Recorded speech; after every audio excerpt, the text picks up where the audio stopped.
तो ये सच्ची घटना है पानीपत की। पानीपत में 5 सितंबर 2017 की ये बात है। वहाँ एक जीटी रोड लगता है।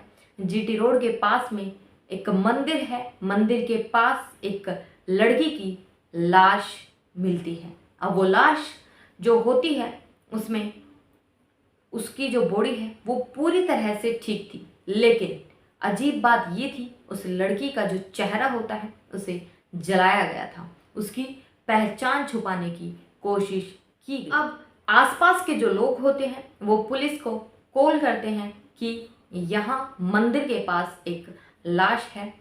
उसके बाद पुलिस वहाँ पर आ जाती है, तफ्तीश जारी करती है और उसके बाद ये साफ पता चल रहा था कि उस लड़की की पहचान छुपाई जा रही है, लेकिन उस लाश के आसपास आईडी कार्ड, आधार कार्ड और मोबाइल, ये तीनों चीज़ें उसके पास मिल जाती हैं। अब वो तीनों चीज़ें उसके पास मिलने के बाद पुलिस को ज़रा भी देर नहीं लगती ये जानने में कि ये लाश। उसके बाद पुलिस वाले उस आईडी कार्ड को देखते हैं, आधार कार्ड को देखते हैं और फ़ोन को देखकर सब बातें पता करते हैं कि ये जो लाश है वो किसकी है। तो पता चलता है ये लाश पास ही में एक आर्य कॉलेज है उसकी, वहाँ एक छात्रा है, उस छात्रा की ये लाश है जिसका नाम ज्योति है। अब उसके घर वालों का नंबर निकलवाया जाता है और उसके बाद उसके घर वालों को बुलाया जाता है। अब घर वाले आते हैं और ज्योति का सारा सामान देखते हैं और देखते ही समझ जाते हैं कि ज्योति अब इस दुनिया को छोड़कर चली गई है, जबकि उसका चेहरा जो है वो पूरी तरह जला दिया गया है। उसके बाद उनके घर में मातम छा जाता है और बॉडी को पोस्टमार्टम के लिए भेज दिया जाता है।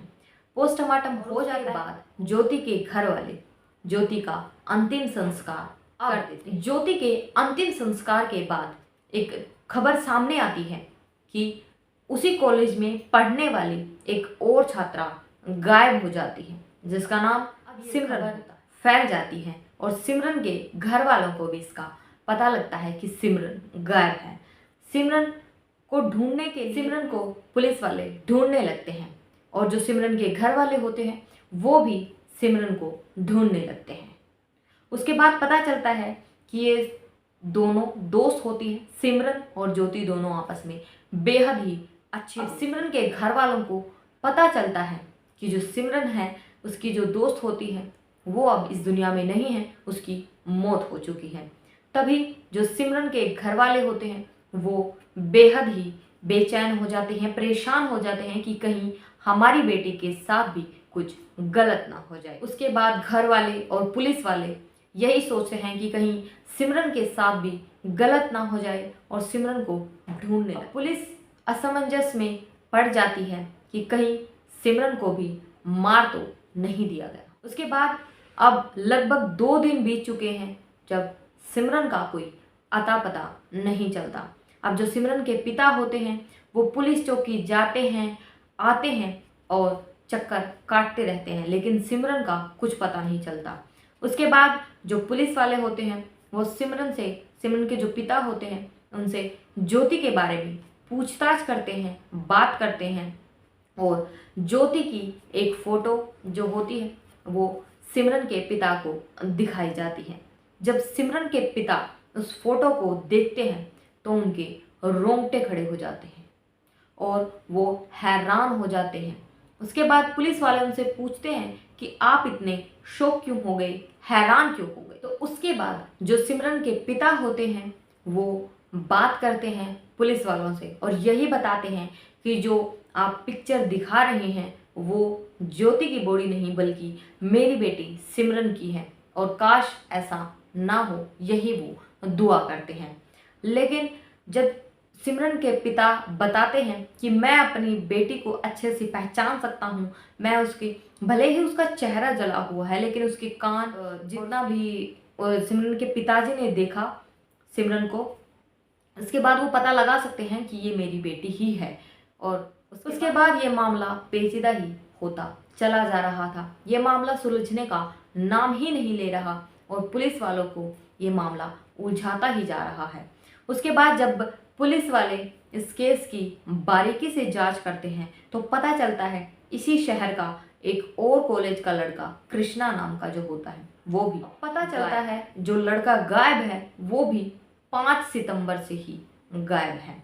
अब ज्योति की मौत हो जाती है, कृष्णा गायब है और सिमरन भी गायब। पुलिस वालों को ये मामला बड़ा ही पुलिस वाले कृष्णा की खोजबीन में लग जाते हैं और जब जांच करते हैं या पूछताछ करते हैं उसके दौरान उन्हें एक शख्स मिलता है, कृष्णा का बेस्ट फ्रेंड, जिसका नाम मंजीत होता है। जो मंजीत होता है वो एसडी कॉलेज में ही पढ़ता है, कृष्णा उसका दोस्त होता है। ये दोनों आपस में बेहद ही करीबी दोस्त हो। और अब पुलिस को मंजीत एक चौंकाने वाला खुलासा करता है और वो बताता है उसके फ्रेंड कृष्णा ने उसे जीटी रोड के गौशाला मंदिर के पास में फ़ोन कर बुलाया था, लेकिन वो जाने में लेट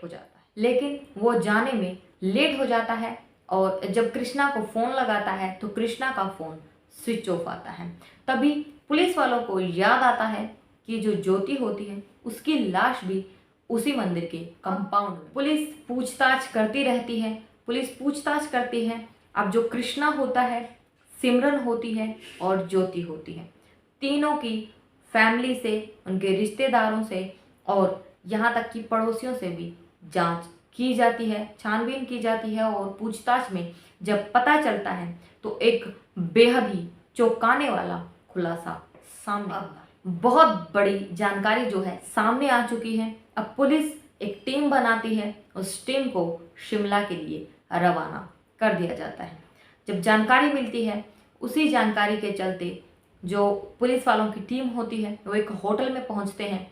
होटल के एक रूम की रिंग बजाते हैं और सामने जो देखते हैं वो आपको भी हैरान कर देगा।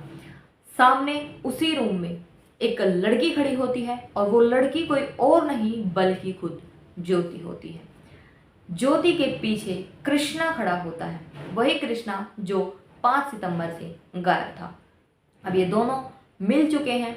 इन्हें शिमला से सीधा पानीपत लाया जाता है और आगे की पूछताछ की जाती है कि ये सब मामला क्या है, क्या माजरा है। तब ये बताते हैं कि तब ये अपने बारे में शुरू से सब दास्तां बयान करते हैं। जो ज्योति होती है वो आर्या कॉलेज की एक छात्रा होती है और जो कृष्णा होता है वो एसडी कॉलेज का एक छात्र होता है।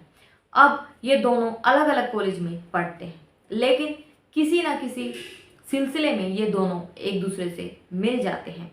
कोई आयोजन होता है, उसके दौरान इन दोनों की मुलाकात हो जाती है।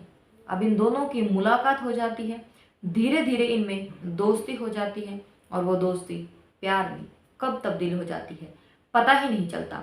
उसके बाद अब इन दोनों का मिलना जुलना होता है और कुछ समय के बाद ये तय करते हैं कि अब हमारा कॉलेज ख़त्म होने को है।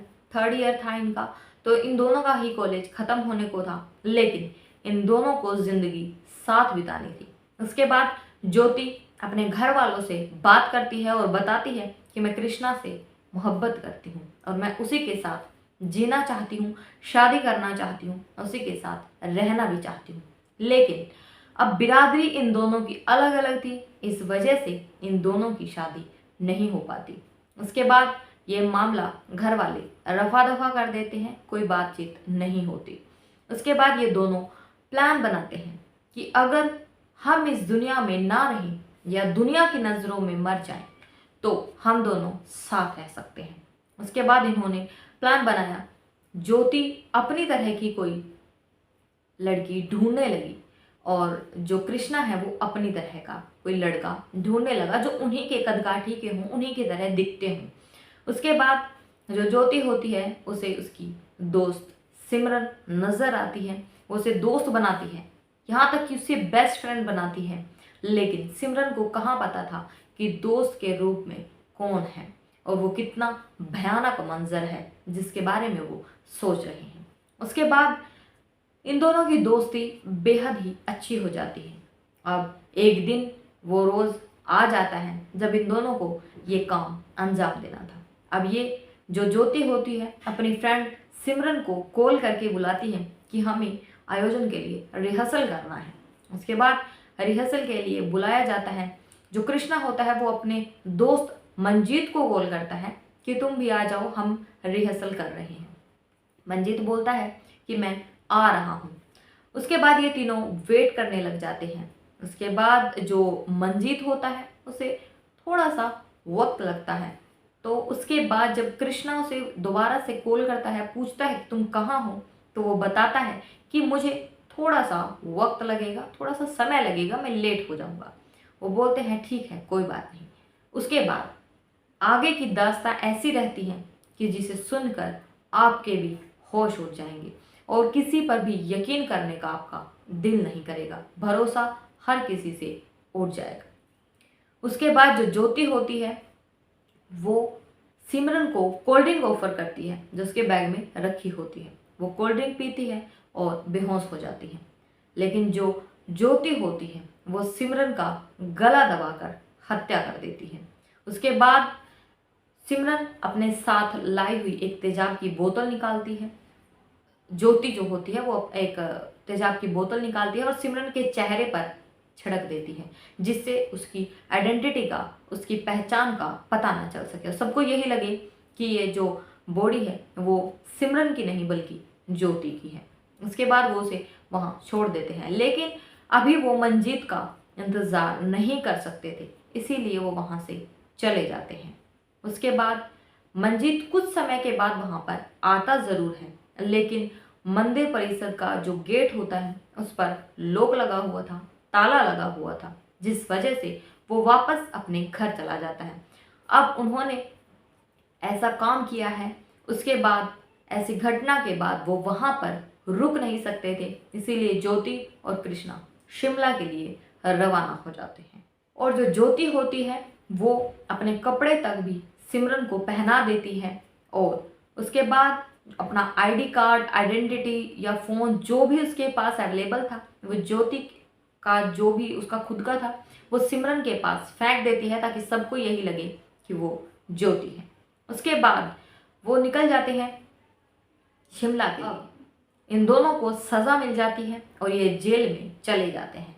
लेकिन जो कृष्णा होता है उसे 26 महीने के बाद टीवी होने के कारण ही जेल में ही उसकी मौत हो जाती है और जो ज्योति होती है उसे ताउम्र की सज़ा मिल जाती है। भगवान ने अपना फैसला सुना दिया था और अब बारी है आप लोगों की इस कहानी के बारे में, इस सच्ची घटना के बारे में आपकी क्या राय है, कमेंट सेक्शन में ज़रूर बताइएगा। जय हिंद, जय भारत।